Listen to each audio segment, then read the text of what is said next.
వీక్షకులందరికీ నమస్కారం. జూన్ నెల ద్వాదశ రాశులపై ఏ విధమైనటువంటి ప్రభావాన్ని చూపెడుతూ ఉన్నది, జూన్ నెలలో ఉండేటువంటి గ్రహస్థితి 12 రాశులను ఏ విధంగా ప్రభావితం చేస్తూ ఉన్నది, ఈ విషయాన్ని ఈ వీడియో ద్వారా తెలుసుకుందాం. ముఖ్యంగా ఈ మాసంలో చాలా ముఖ్యమైనటువంటి మార్పులు కొన్ని ఉన్నాయి. కొన్ని గ్రహాల తాలూకు యుతులు, కొన్ని సమసప్తక స్థితులు, కొన్ని షష్టాష్టక స్థితులు ఈ రాశులపై ప్రభావాన్ని చూపించబోతూ ఉన్నాయి. ముఖ్యంగా తొలగిపోయినటువంటి కుజస్తంభన దోషము గత సంవత్సరం 2024 సంవత్సరం ఆగస్టు దగ్గర నుండి ఉన్నటువంటి కుజస్తంభన ఈ సంవత్సరంలో ఈ జూన్ 7వ తారీఖు తోటి తొలగిపోతూ ఉన్నది. నీచక్షేత్రస్థిత కుజుడు దాదాపుగా చాలా ఇబ్బంది పెట్టినటువంటి సందర్భాల్లో, అంటే కుజ సంబంధమైనటువంటి వ్యాపారాలు, ట్రాన్స్పోర్ట్ కానీ, లేకపోతేనేమో బాణసంచాల తయారీ కానీ, పేలుడు పదార్థాల తయారీ కానీ, రియల్ ఎస్టేట్ ప్రధానంగా automobile industry, spare parts industry, ఇలా కన్స్ట్రక్షన్ ఓరియంటెడ్ ఇండస్ట్రీస్ ఏవైతే ఉన్నాయో ఇవన్నీ కూడా చాలా ఇబ్బందికరమైనటువంటి పరిస్థితులను ఎదుర్కొంటూ ఉన్నటువంటి పరిస్థితులు. ఈ కుజుని యొక్క మార్పుతోటి ఈ రియల్ ఎస్టేట్ గానీ, భూ సంబంధమైనటువంటి క్రయ విక్రయాల్లో గానీ కొంచెం మార్పు వచ్చి అవన్నీ కూడా ముందుకు వెళ్ళేటువంటి పరిస్థితులు ఉండబోతూ ఉన్నాయి. అలాగే కుజకేతువుల యొక్క యుతి చాలా ముఖ్యమైనటువంటి విషయంగా చెప్పుకోవచ్చును. అలాగే కుజరాహువుల యొక్క సమసప్తక స్థితి కూడా, ఎందుకంటే కుజకేతువుల యుతికి ప్రాధాన్యత ఎప్పుడు అంటే కుజరాహువులు సమసప్తకాల్లో ఉంటారు కాబట్టి. అలాగే కుజశనుల యొక్క షష్టాష్టక స్థితి, ఇవన్నీ కూడా ఈ జూన్ 7వ తారీఖు నుండి ద్వాదశ రాశులపై ప్రభావాన్ని చూపించబోతున్నారు. అలాగే రవి ఈ జూన్ నెలలో 15వ తారీఖు వరకు వృషభ రాశి యందు, 15వ తారీఖు దాటాక మిథున రాశి యందు ఆయన సంచరించబోతూ ఉన్నారు. రవి గురుల యొక్క తాలూకు యుతి కనబడుతూ ఉన్నది. జూన్ నెల 10వ తారీఖు నుండి గురు మౌఢ్యమి రాబోతూ ఉన్నది. అంటే 10వ తారీఖు లగాయతూ ఏ విధమైనటువంటి శుభ కార్యక్రమాలు కూడా చేయడానికి లేదు. జూన్ 10 దగ్గర నుండి గురు మౌఢ్యమి అన్నారు కాబట్టి ఇది ఒక ముఖ్యమైనటువంటి యుతిగా మనం చెప్పుకోవచ్చును. అలాగే శనేశ్వరుడు మీనరాశి యందు సంచరిస్తూ ఉన్నారు. కుంభమందు రాహువు, అదే మాదిరిగా సింహమందు కేతువు సంచరిస్తూ ఉన్నారు. శుక్రబుధులు ఈ మాసంలో ఎక్కువగా అతిచార వక్రాలతోటి చివరికి వచ్చేసరికి శుక్రుడేమో వృషభ రాశి యందు, అలాగే కర్కాటక రాశి యందు ఏమో బుధగ్రహం సంచరించబోతూ ఉన్నారు. కాబట్టి ఈ మాసం చాలా ముఖ్యమైనటువంటి మాసం. ముఖ్యంగా పెద్ద గ్రహాలు మారుతూ లేదా ఆయా గ్రహాలపై కుజుని యొక్క ప్రభావం పడేటువంటి మాసంగా చెప్పవచ్చును. దీనిలో ద్వాదశ రాశుల వారికి ఏ విధమైనటువంటి ఫలితాలు కలగబోతున్నాయో తెలుసుకుందాం ఈ వీడియో ద్వారా. కుంభరాశి వారికి ఈ మాసం మిశ్రమమైనటువంటి మాసంగా చెప్పచ్చు. ఎందుకంటే అంటే జన్మ రాహు యొక్క దోషం ఉన్నది, దానితో పాటుగా ఏలినాటి శని దోషం ఉన్నది, అలాగే అర్ధాష్టమ రవి యొక్క దోషం ఉన్నది.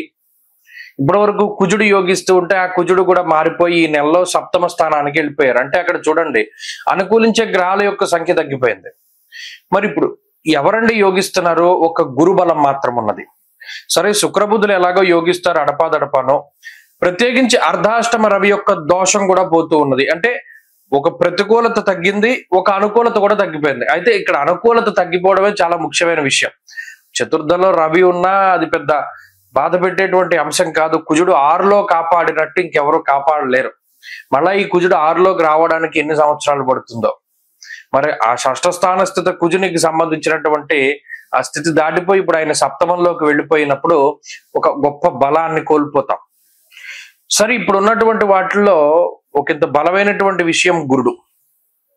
ఈ గురువు మిమ్మల్ని ఆర్థికంగా నిలబెడతాడు, పాడైపోకుండా కాపాడుతాడు. ఆయన ఎక్కడైనా ఏదైనా చెడు మార్గంలోకి వెళుతూ ఉన్నప్పుడు, నెగిటివ్ థాట్స్ వైపుకి కానీ, లేదు పలానా ఇది చేస్తే మనం పాడైపోతామని మనకి తెలియజేసేలాగా ఆయన ఒక 6th సెన్స్ రూపంలో, అరే నువ్వు ఇలా పనిచేస్తున్నావు, ఇప్పుడున్నటువంటి టైంలో ఉద్యోగం మానేయడం మంచిది కాదు, ఆ ఒక వాయిస్, ఇన్నర్ వాయిస్ వినబడుతూ ఉంటుంది.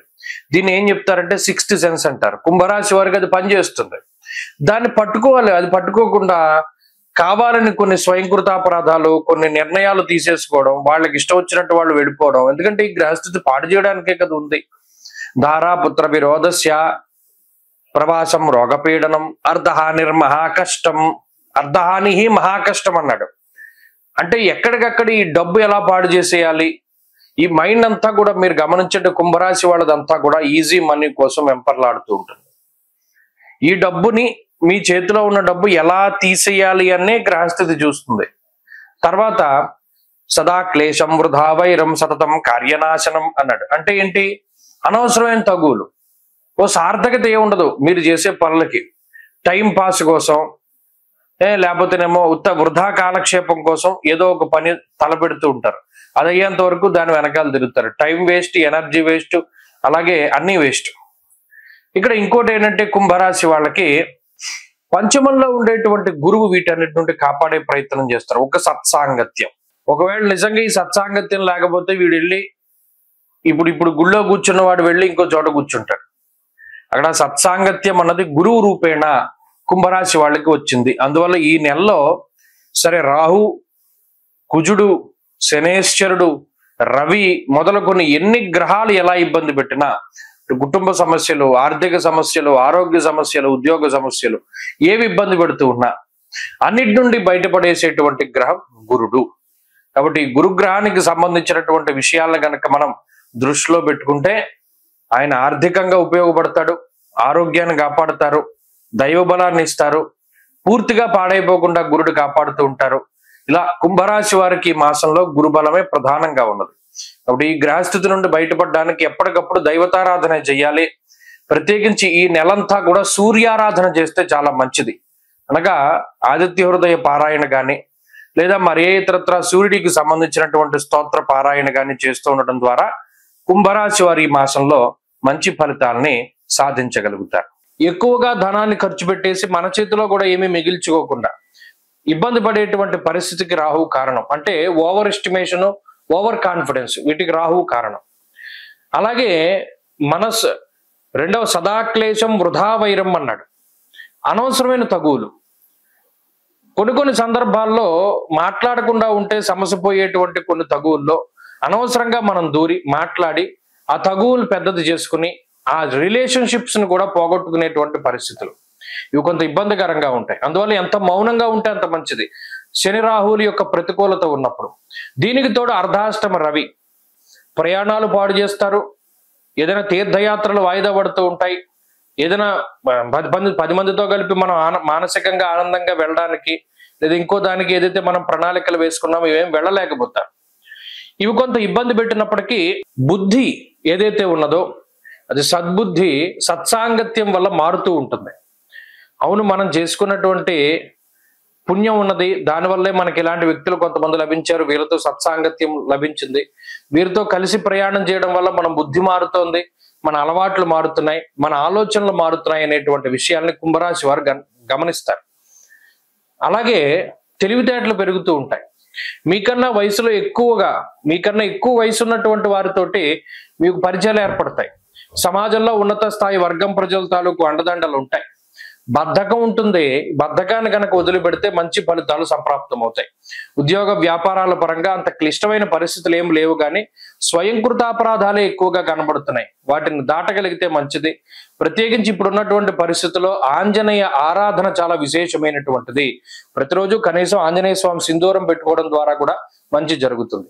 కుంభరాశి వారి వారం మరింత అనుకూలమైనటువంటి ఫలితాలను సాధించడానికి హనుమాన్ చాలీసా చేయండి. ఈ వారంలో కలిసి వచ్చేటువంటి రోజు బుధవారంగా చెప్పవచ్చును.